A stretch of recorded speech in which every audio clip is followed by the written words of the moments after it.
आप लोग के चक्कर में हम अपना भविष्य खराब कर लें, ये वो शब्द है जो आपके हृदय और आपके कानों को अंदर तक झकझोर देता है। कहानी शुरू होती है एक ऐसे परिवार की जिसमें 5 भाई और माता पिता रहते थे। बचपन की खट्टी मीठी यादों के साथ बच्चों का पालन पोषण उनके बचपन तक तो हो गया। अब आया दौर जवानी के तरफ पहला कदम रखने का।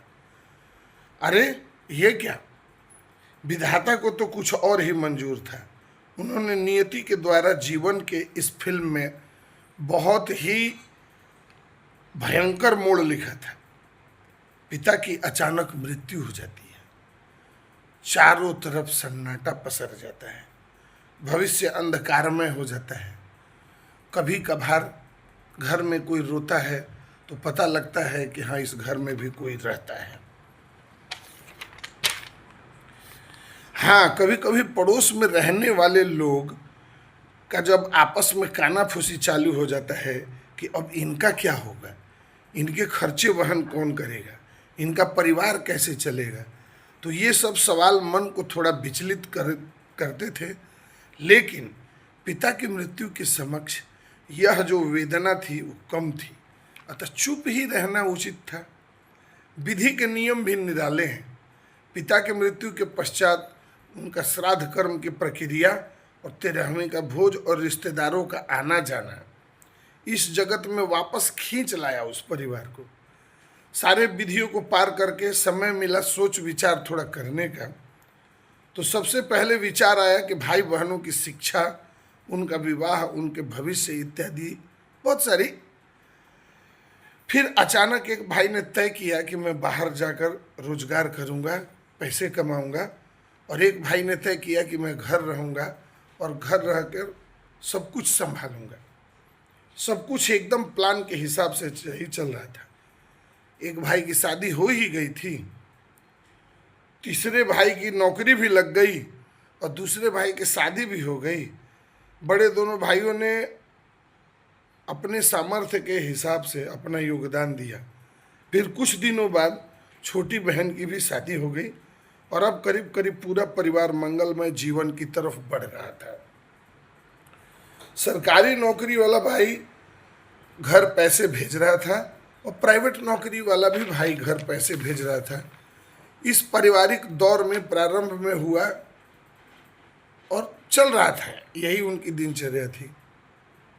फिर अचानक अपनों के बीच में दरार डालने वाले और अपना घर पहले ही तोड़ चुके दूसरे लोगों की घर में एंट्री हो जाती है, जैसा कि भारतीय समाज में हर एक घर में होता है। बस क्या था, तुलना और परिकल्पना का समंदर मन में उछाल मारने लगा। फलाना का लड़का ऐसा है, फलाना का परिवार ऐसा है, वो शहर में ज़मीन ले लिया, वो मकान बना लिया, उसके बच्चे पटना में रह के पढ़ते हैं, ऐसा वैसा चलने लगा। भावनाओं के इस बहाव में जो भाई घर पर रह रहा था, उसने बाहर से आने वाले पैसों से भविष्य में उसके लिए और अपने परिवार के लिए कुछ रोजगार का सृजन करूं, ऐसा सोचा भी नहीं।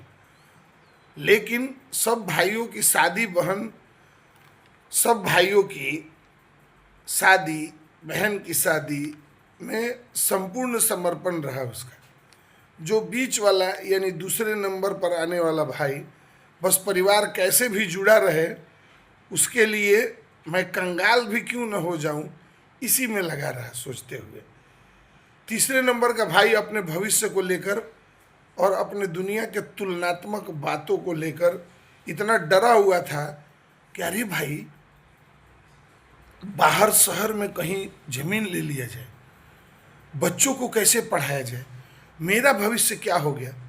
ये ऐसा सोच के उसके मन में डर बैठ गया और अंततः वो दिन आ ही गया जब सबने आपस में ये विचार तय किया कि अब जो जहाँ है वहीं रहे, सब लोग अपना अपना करेंगे, कोई किसी को पैसे वगैरह देगा नहीं, और सब ने अपना अपना रास्ता चुन लिया। अब सवाल ये उठता है कि इस पारिवारिक उधेड़-बुन में ठगा कौन गया। सबसे बड़े भाई ने कहा कि मैंने भले ही तुम लोगों के पैसे से कुछ रोजगार का मार्ग नहीं खोजा, लेकिन मैंने यहाँ रह के सारी व्यवस्थाएं संभाली, और सबसे कीमती चीज़ जो मेरा सुनहरा समय था, जो मैं भविष्य अपना संवार सकता था, वो मैंने खो दिया। तीसरे नंबर के भाई, जो कि अपने ज़िंदगी में सेटल्ड हो चुका था अच्छे तरीके से, उसने बोलना चालू किया कि अब मैं अपने भविष्य के बारे में सोचूंगा, अब आप लोगों के बारे में सोचने का मेरे पास टाइम नहीं है। और चौथे नंबर वाला भी अब बाहर जाके, जो सबसे छोटा था वो भी अब बाहर जाके नौकरी करने लगा, वो भी अब कमा रहा है। और घर में पूर्व में जो कर्ज लिए गए थे, जब ये पूरा परिवार सेटल नहीं था, तो उस टाइम के जो कर्जे थे, जो घर के ऊपर लोड आया हुआ था, जो लोन था, उससे वो भी चिंता मुक्त होके कि अब हमको क्या ज़रूरत है, मैं तो सबसे बाद में कमाना चालू किया हूँ। उसने भी अपने जिम्मेवारियों से हाथ छटकते हुए वो भी अपनी दुनिया में मशगूल हो गया। अब जो दूसरे नंबर का भाई है, वो भावनाओं के बवंडर में फंसा हुआ है, और घर का सबसे नालायक लड़का वही है, जो अपने जीवन की समस्त जमा पूंजी लुटाकर आज भी परिवार एक बन के कैसे रहे इसी जद्दोजहद में लगा है। मुझे पिछले होली में एक चौराहे पर मिला तो मुझसे रहा न गया। मैंने उससे पूछा कि आखिर इतना कुछ सह के भी तू क्यों परिवार को जोड़ने में लगा रहता है? क्या तुझे नहीं लगता कि तू मूर्खों की श्रेणी में आता है? अभी भी समय है, सुधर जा, अपने बच्चों के सुनहरे भविष्य के बारे में सोच। तो कुछ समय चुप रहकर मुझे देखता रहा और फिर बोला कि इतिहास गवाह है, भाई अगर साथ दे तो रावण जैसे अपराजित होने वाले दानव को भी हराया जा सकता है, और अगर विरोधी हुआ भाई तो वंश का समूल नाश भी करा सकता है। इसका उदाहरण देख लीजिए, भगवान लक्ष्मण अपने भाई का साथ दिए तो एक युद्ध जीता गया एक महादानव के खिलाफ, और उसी कहानी में एक विभीषण नाम का जीव है जिसने अपने भाई का साथ नहीं दिया तो अपने वंश का समूल नाश कर दिया। तो ये जो कहानी है दोस्त, इससे हम लोगों को पता लगता है कि कौन आदमी कैसा है आज के डेट में समाज में, और हमारा समाज क्यों टूट रहा है।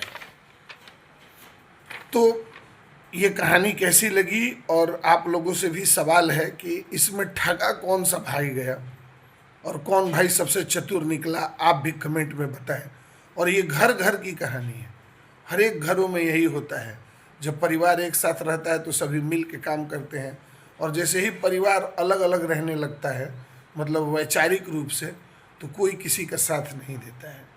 तो मैं आप लोगों से आग्रह करूँगा कि अपने परिवार से मिलते रहें, अपने लोगों से, अपने भाइयों से बात करते रहें, ताकि कोई भी परेशानी आए उसको हम आपस में मिल के झेल लें, और अपने दिल की सारी बातें अपने भाइयों से बताएं, कुछ भी छुपा के ना रखें। जय हिंद।